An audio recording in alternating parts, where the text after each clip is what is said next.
Today's tech tip is about something that you've probably never heard of before, but something you probably need. It's called a travel router, and it's smaller than my hand. You can hide it behind your hand.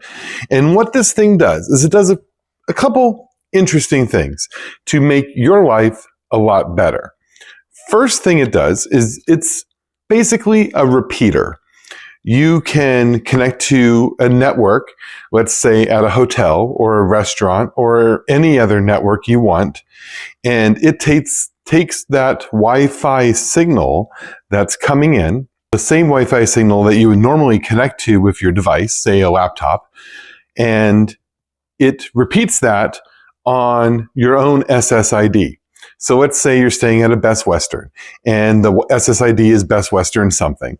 Well, when you go on there, all your traffic is unencrypted because they have a login page, and therefore everything is going to be unencrypted over the air. This allows you to have an encrypted connection from your laptop to this, and then this works with over 20 different VPNs and allows you to have a secure connection between this and wherever you're browsing, so nobody can get your data. Nobody can steal your information. But even better, for the people who are frugal, this will let you connect 50 devices, but the hotel only thinks you have one. So if you're in one of those places where the hotel might be charging you $10 or even $15 a device per day, this will pay for itself very, very quickly. So right now, this is on sale on Amazon for $31. This is into November, and that is their Black Friday special. Highly recommend going there and buying one of these if you ever travel, especially if you travel on cruise ships. They are so expensive. Now, that's the majority of the video. I'm going to put a link in the description to this exact item. It's called the GL Opal by a company called GL iNet. Very good company, very good router. It does come with a couple things. First off, it comes with a little adapter with a USB-C power cord, and that's how you plug it in. You can power it off this. It does take a pretty good amount of power. Most laptops will let you power this. Phone chargers won't have enough power to actually power this at full power. It'll still work.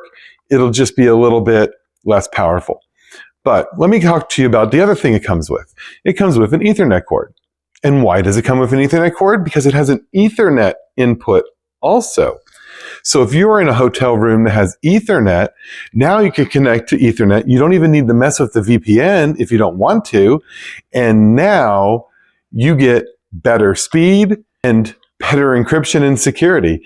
So I have tested this. This particular one, it's supposed to be doing about 120, 130 megabits at max.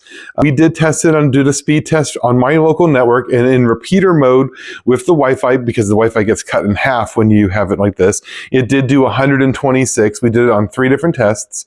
We put the VPN on and it dropped it to 125. 1 megabit. Not even a difference on the VPN. With Nord, it was a little bit more difficult to set up Nord than I expected. And the reason Nord was a little bit more difficult is because when it asks for your username and password, it's not asking for your Nord username and password that you normally type into your Nord. It's asking for something called the service password. And you have to log into Nord's website, go to advanced settings, and then click where it says manual setup. And you're able to click and get your service username and password. And that's what you put into here. So let me give you a quick little breakdown on how you make this thing work. First off, it has its own SSID, and you're going to plug this in, wait for it to boot up about 30, 40 seconds. The first time I turned it on, it took about 30 seconds for it to boot up.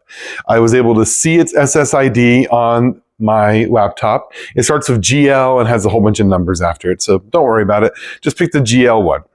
And then I went in there, I quickly renamed the SSD as something that I usually use with the same password as something I usually use. I named it to the name and the SSID and the username of my work. So my laptop already knows that. Then I hit save. Obviously, I lost my connection because the SSID changed. So I restarted my Wi-Fi connection on my laptop, and boom, it connected right to the same username and password that my work has. but this still wasn't on the internet. So what you have to do is you click the button that says internet, you have it search, there's a button where it says Wi-Fi, because by default, for some reason, it's set as WAN. So you have to say, change our network connection to Wi-Fi. You click the Wi-Fi button and it'll scan all the local Wi-Fi. It found my home Wi-Fi. I hit connect. It asked me to type in my password, which I did, and boom, we were on the internet. Then I go down a couple little buttons, hit the VPN, typed in that special VPN username and password that I got off Nord's website, selected a server here in my hometown, and boom, the VPN was on. And now with this, I can go to any hotel, and let's presume that that hotel has the other issue of having a login page. Well, what I do is I connect this to, I plug this in, boot it up, turn on my laptop, connect to this network's regular IP address, which is 192.168.8.1. And it does say it right here on the bottom in super small fine print. And once you connect to that, you type in the password. The password by default on all of these things is good life. So you're just going to type in good life. It also says it on here too.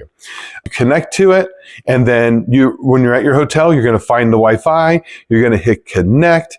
And the Wi-Fi at the hotel just thinks your laptop connected.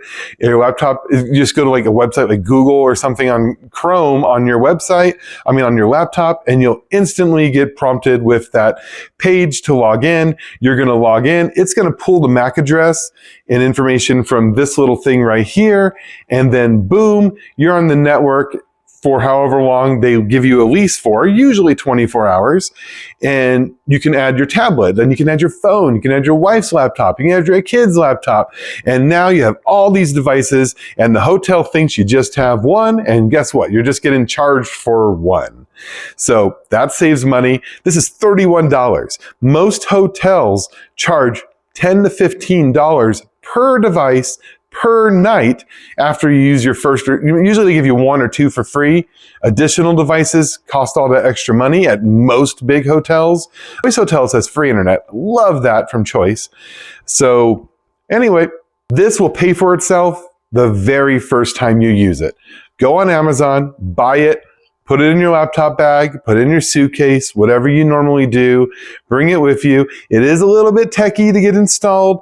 Hopefully my video helps you just go step by step. It does come with some pretty decent instructions. The only thing the instructions lack is it doesn't actually tell you to go click down there and connect to the Wi-Fi, that you have to actually change it, but that was pretty obvious. And it doesn't say anything about the whole special password on Nord. That was pretty deep in some documentation. I'm pretty sure a lot of people who use Nord are having that issue. That is a new thing that Nord recently did. Up until very recently, you could use your regular Nord username and password on a device like this, and it would work perfectly. If you use things other than Nord, it's a different set of instructions. I don't have that experience. I haven't tried that. Anyway, that's it. If you are interested, I'm also going to put a link to my gimbal, which is cool because it follows you wherever you are. You can go up, down. It's really cool. And I have this really nice stereo microphone. Comes in a 2-pack, super easy to use. I'll put a link for that in the description also. Have an awesome day. Thanks.